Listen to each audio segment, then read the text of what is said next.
ಕೊಟ್ಟಿರೋ ತೀರ್ಪಿನ ಅಂಶಗಳನ್ನ ನಾವು ಇಲ್ಲಿ ಉಲ್ಲೇಖ ಮಾಡಿದ್ವಿ. ಬಹಳ ಬಹಳ ಮುಖ್ಯವಾದ ಒಂದು ಅಂಶ ನಾವು ಬಹಳ ಸೂಕ್ಷ್ಮವಾಗಿ ಪದ ಬಳಕೆ ಮಾಡಿದೀವಿ, ಖುಲಾಸೆ. ಸಂತೋಷ್ ರಾವ್ ಈ ಪ್ರಕರಣದಿಂದ ಖುಲಾಸೆ ಆಗಿರೋದು. ಆತ ನಿರಪರಾಧಿ, ಈತ ಈ ರೇಪ್ ಅಂಡ್ ಮರ್ಡರ್ ಮಾಡಿಲ್ಲ ಅಂತ ಹೇಳಿ ಕೋರ್ಟ್ ಹೇಳಿಲ್ಲ ಇಲ್ಲಿವರೆಗೂ.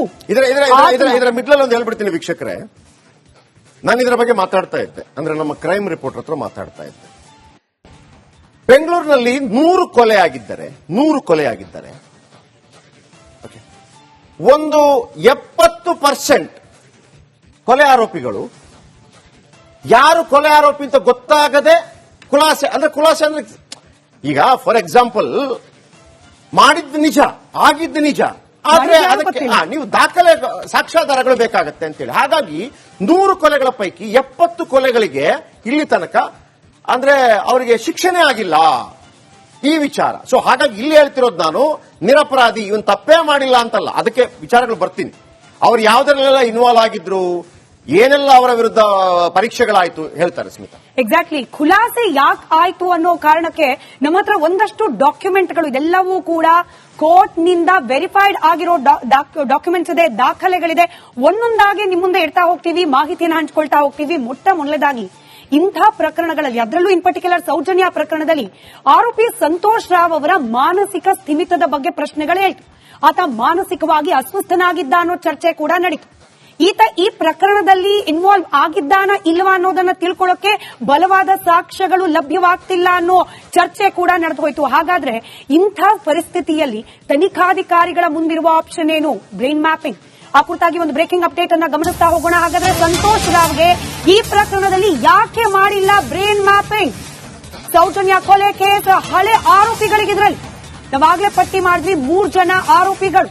ಈ 3 ಜನ ಆರೋಪಿಗಳಿಗೆ ಧೀರಜ್ ಕೆಲ್ಲಾ, ಉದಯ್ ಜೈನ್, ಮಲ್ಲಿಕ್ ಜೈನ್ಗೆ ವೀಕ್ಷಕರೇ ಗಮನಿಸಿ, ಈ 3 ಜನಕ್ಕೂ ಕೂಡ ಬ್ರೈನ್ ಮ್ಯಾಪಿಂಗ್ ಪರೀಕ್ಷೆ ಆಗಿದೆ.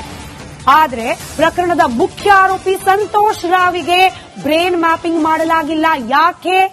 ಯಾವುದೇ ಪ್ರಕರಣದ ಆರೋಪಿಗೆ ಬ್ರೈನ್ ಮ್ಯಾಪಿಂಗ್ ಮಾಡಬೇಕು ಅಂದ್ರೆ ಆ ವ್ಯಕ್ತಿಯ ಅನುಮತಿ ಬೇಕು, ಅವರ ಪರ್ಮಿಷನ್ ಬೇಕು. ಅವರ ಪರ್ಮಿಷನ್ ಸಿಗದೆ ಹೋದ್ರೆ ಬ್ರೈನ್ ಮ್ಯಾಪಿಂಗ್ಗೆ ನಾನು ಒಳಗಾಗೋದಿಲ್ಲ ಅಂತ ಅವ್ರು ಹೇಳಿದ್ರೆ ಮಾಡೋ ಹಾಗಿಲ್ಲ ಬಲವಂತವಾಗಿ. ಸಂತೋಷ್ ರಾವ್ ಈ ಪ್ರಕರಣದಲ್ಲಿ ಬ್ರೈನ್ ಮ್ಯಾಪಿಂಗ್ಗೆ ಒಳಗಾಗ್ಲಿಕ್ಕೆ ನಿರಾಕರಿಸ್ತಾನೆ. ಹಾಗಾಗೇನೆ ಈ ಪ್ರಕರಣದಲ್ಲಿ ಆತನಿಗೆ ಬ್ರೈನ್ ಮ್ಯಾಪಿಂಗ್ ಮಾಡಲಾಗಿಲ್ಲ. ಒಂದು ಪಾಯಿಂಟ್ ಇಲ್ಲಿ ಸೇರಿಸೋದಕ್ಕೆ ಇಷ್ಟಪಡ್ತೀನಿ ಸ್ಮಿತಾ, ಬಹಳ ಮುಖ್ಯವಾಗಿ ವೀಕ್ಷಕರ. ಬ್ರೈನ್ ಮ್ಯಾಪಿಂಗ್ ಅಂದ್ರೆ ನೀವು ನಾರ್ಕೋಟಿಕ್ ಒಂದು ರೀತಿಯಲ್ಲಿ ನಿಮ್ಮನ್ನ ಅರೆ ಪ್ರಜ್ಞಾವಸ್ಥೆಯಲ್ಲಿ ಮಾಡಿ ನಿಮ್ಮನ್ನ ಏನು ತನಿಖೆಗೆ ಒಳಪಡಿಸುವಂತದ್ದು.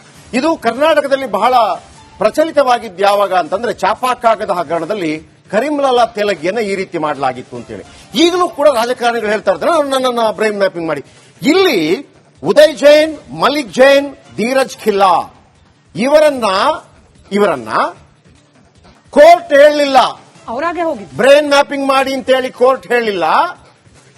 ಸಿಐಡಿ ಚಾರ್ಜ್ ಶೀಟ್ ಸಲ್ಲಿಸುವಾಗ ಮೊದಲಿದ್ದಂತ ನಿಶ್ಚಲ್ ಜೈನ್ ಇದಾರಲ್ಲ, ಯಾರು ಹರ್ಷೇಂದ್ರ ಕುಮಾರ್ ಅವರ ಮಗ ನಿಶ್ಚಲ್ ಜೈನ್, ಅವರ ಮೇಲೆ ಕೂಡ ಆರೋಪ ಬಂದಿರುತ್ತೆ.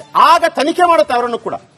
ಅದನ್ನ ಹೇಳ್ತೀನಿ, ಪಾಸ್ಪೋರ್ಟ್, ಆಮೇಲೆ ಅಮೆರಿಕಾದಲ್ಲಿ ಅವರು ಏನಂತಾರೆ ಅದಕ್ಕೆ ವ್ಯವಹಾರ ಮಾಡಿದ್ದು, ಡೆಬಿಟ್ ಕಾರ್ಡ್ ಅಲ್ಲಿ ಮತ್ತೊಂದರಲ್ಲಿ ವ್ಯವಹಾರ ಮಾಡಿದ್ದು, ಇದೆಲ್ಲವನ್ನ ನೋಡಿದ ನಂತರ ಅವರನ್ನ ಇಲ್ಲ ನೀವು ಇದರಲಿಲ್ಲ ಹೊರಗಿಡಲಾಗುತ್ತೆ. ಆದ್ರೆ ಉದಯ್, ಮಲ್ಲಿಕ್ ಮತ್ತು ಧೀರಜ್ ಖಿಲ್ಲಾ ಇವರನ್ನ ತನಿಖೆಗೆ ಒಳಪಡಿಸುತ್ತೆ.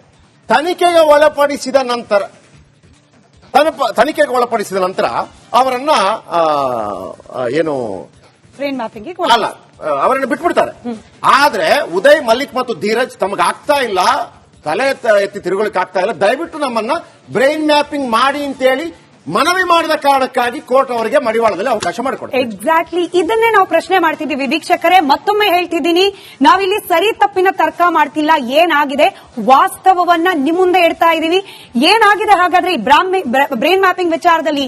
ಸಿಬಿಐನಿಂದ 3 ಆರೋಪಿಗಳ ಬ್ರೈನ್ ಮ್ಯಾಪಿಂಗ್ ಮಾಡಲಾಗಿದೆ. ಜೆಪಿ ಅವರು ಹೇಳ್ತಾ ಇದ್ದ ಹಾಗೆ ಅವರಾಗೆ ಹೋಗಿದ್ದಾರೆ, ಮಾಡಿ ನಮ್ಮನ್ನು ತನಿಖೆಗೆ ಒಳಪಡಿಸಿ, ನಾವು ರೆಡಿ ಇದ್ದೀವಿ ಅಂತ ಹೇಳಿ. ಆದ್ರೆ ಸಂತೋಷ್ ರಾವ್ ಬ್ರೈನ್ ಮ್ಯಾಪಿಂಗ್ ಒಪ್ಪಿಗೆ ನೀಡೋದಿಲ್ಲ. ಇಲ್ಲ, ನಾನು ಈ ಪರೀಕ್ಷೆಗೆ ಒಳಪಡಲಿಕ್ಕೆ ಸಿದ್ಧಲ್ಲಿ, ನನ್ನ ಹತ್ರ ಡಾಕ್ಯುಮೆಂಟ್ ಇದೆ, ನನ್ನ ಮೇಲೆ ತೋರಿಸ್ತೀನಿ. ಕೋರ್ಟ್ಗೆ ಆತ ಕೈ ಬರಹದಲ್ಲಿ ನೀಡಿರುವ ಡಾಕ್ಯುಮೆಂಟ್ ಇದೆ, ತೋರಿಸ್ತೀನಿ ಅದನ್ನ. ನಾನು ಈ ಪರೀಕ್ಷೆಗೆ ಒಳಪಡೋದಿಲ್ಲ ಅಂತ ಹೇಳಿದ್ರಿಂದಾಗಿಯೇ ಆರೋಪಿಯ ಒಪ್ಪಿಗೆ ಇಲ್ಲದ ಕಾರಣ ಬ್ರೈನ್ ಮ್ಯಾಪಿಂಗ್ ನಡೆದಿಲ್ಲ. ಈ ದಿನದವರೆಗೂ ಕೂಡ ಸಂತೋಷ್ ರಾವ್ ಬ್ರೈನ್ ಮ್ಯಾಪಿಂಗ್ ನಡೆದಿಲ್ಲ ಅನ್ನೋದು ಇಲ್ಲಿ ಗಮನಾರ್ಹ ಸಂಗತಿ. ಈ ಬ್ರೈನ್ ಮ್ಯಾಪಿಂಗ್ ಬಗ್ಗೆ ಭಯ ಯಾಕೆ ಆಯ್ತು? ಆತನ ಮಾನಸಿಕ ಸ್ಥಿತಿ ಸರಿಯಾಗಿರ್ಲಿಲ್ಲ, ಆತನ ವಕೀಲರು ಸಜೆಸ್ಟ್ ಮಾಡಬಹುದಿತ್ತಲ್ಲ ಬ್ರೈನ್ ಮ್ಯಾಪಿಂಗ್ ಗೆ ಒಳಪಟ್ಟು ಬಿಡು ಅಂತ ಹೇಳಿ. ಯಾಕೆ ಸಜೆಸ್ಟ್ ಮಾಡಲಿಲ್ಲ? ಪ್ರಶ್ನೆ ಇದು. ಯಾಕೆ ಸಂತೋಷ್ ರಾವ್ ಈ ಒಂದು ಬ್ರೈನ್ ಮ್ಯಾಪಿಂಗ್ ಅನ್ನ ನಿರಾಕರಿಸಿದ್ರು? ಆರೋಪಿ ಸಂತೋಷ್ ಬ್ರೈನ್ ಮ್ಯಾಪಿಂಗ್ ಅನ್ನ ನಿರಾಕರಿಸಿದ್ದು ಯಾಕೆ ಅನ್ನೋದೇ ಸತ್ಯಕ್ಕಿರುವ ಅತಿ ದೊಡ್ಡ ಪ್ರಶ್ನೆ. ಒಪ್ಪಿಟ್ಟಿದ್ರೆ ಸತ್ಯ ಆಚೆ ಬರ್ತಾ ಇತ್ತಾ? ಅವ್ರು ತಪ್ಪು ಮಾಡಿಲ್ಲ ಅಂದ್ರೆ ತಪ್ಪು ಮಾಡಿಲ್ಲ ಅಂತ, ತಪ್ಪು ಮಾಡಿದ್ದಾರೆ ಅನ್ನೋದಾದ್ರೆ ತಪ್ಪು ಮಾಡಿದ್ದಾರೆ ಅಂತ ಹೇಳಿ ನನ್ನ ಹತ್ರ ಡಾಕ್ಯುಮೆಂಟ್ ಇದೆ, ನೋಡ್ತಾ ಇದ್ದೀರಿ. ಇದು ಸೆಂಟ್ರಲ್ ಬ್ಯೂರೋ ಆಫ್ ಇನ್ವೆಸ್ಟಿಗೇಷನ್ ಸಿಬಿಐಗೆ ಸಂತೋಷ್ ರಾವ್ ಅವರಿಂದ ಬರೆಯಲಾದ ಪತ್ರ. ಈ ಪತ್ರದಲ್ಲಿ ಬಹಳ ಸ್ಪಷ್ಟವಾಗಿ ಹೇಳ್ತಾರೆ, ನನಗೆ ತಿಳಿಸಲ್ಪಟ್ಟಿರುವ ಯಾವುದೇ ಟೆಸ್ಟ್ಗೆ ನಾನು ಯಾವುದೇ ರೀತಿಯಲ್ಲೂ ಸಂಪೂರ್ಣವಾಗಿ ಒಪ್ಪಿಗೆ ಇರೋದಿಲ್ಲ, ಯಾವ ರೀತಿಯ ಟೆಸ್ಟ್ಗೂ ನನ್ನ ಒಪ್ಪಿಗೆ ಇರೋದಿಲ್ಲ. ಸಂತೋಷ್ ಡೇಟ್ ಕೂಡ ಇದೆ 10/1/2015. ಇದು ಕೋರ್ಟ್ನಿಂದಲೇ ಲಭ್ಯವಾಗಿರುವ ದಾಖಲೆ. ಬ್ರೈನ್ ಮ್ಯಾಪಿಂಗ್ಗೆ ಸಂತೋಷ್ ರಾವ್ ನಿರಾಕರಿಸಿದ್ದು ಯಾಕೆ ಅನ್ನೋ ಪ್ರಶ್ನೆಯನ್ನು ಕೊಟ್ಟಿರೋ ತೀರ್ಪಿನ ಅಂಶಗಳನ್ನು ನಾವಿಲ್ಲಿ ಉಲ್ಲೇಖ ಮಾಡಿದ್ವಿ. ಬಹಳ ಬಹಳ ಮುಖ್ಯವಾದ ಒಂದು ಅಂಶ ನಾವು ಬಹಳ ಸೂಕ್ಷ್ಮವಾಗಿ ಪದ ಬಳಕೆ ಮಾಡಿದೀವಿ, ಖುಲಾಸೆ. ಸಂತೋಷ್ ರಾವ್ ಈ ಪ್ರಕರಣದಿಂದ ಖುಲಾಸೆ ಆಗಿರೋದು. ಆತ ನಿರಪರಾಧಿ, ಈತ ಈ ರೇಪ್ ಅಂಡ್ ಮರ್ಡರ್ ಮಾಡಿಲ್ಲ ಅಂತ ಹೇಳಿ ಕೋರ್ಟ್ ಹೇಳಿಲ್ಲ ಇಲ್ಲಿವರೆಗೂ. ಇದರ ಮಿಡ್ಲಲ್ಲಿ ಒಂದು ಹೇಳ್ಬಿಡ್ತೀನಿ ವೀಕ್ಷಕರೇ, ನಾನು ಇದರ ಬಗ್ಗೆ ಮಾತಾಡ್ತಾ ಇದ್ದೆ, ಅಂದ್ರೆ ನಮ್ಮ ಕ್ರೈಮ್ ರಿಪೋರ್ಟರ್ ಹತ್ರ ಮಾತಾಡ್ತಾ ಇದ್ದೆ. ಬೆಂಗಳೂರಿನಲ್ಲಿ 100 ಕೊಲೆ ಆಗಿದ್ದರೆ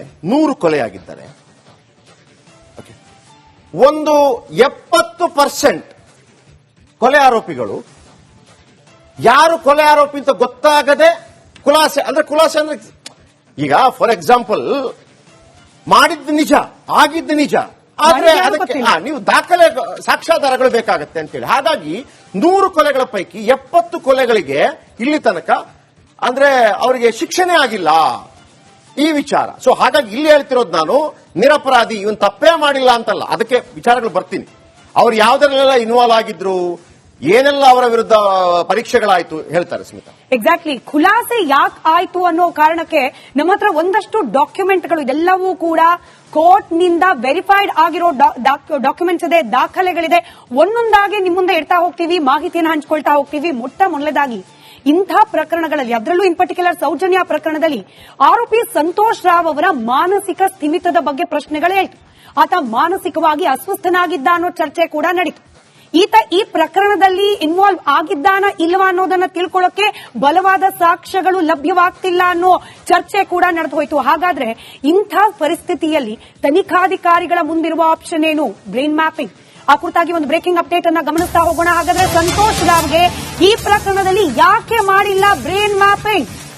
ಸೌಜನ್ಯ ಕೊಲೆ ಕೇಸ್ ಹಳೆ ಆರೋಪಿಗಳಿಗಿದ್ರಲ್ಲಿ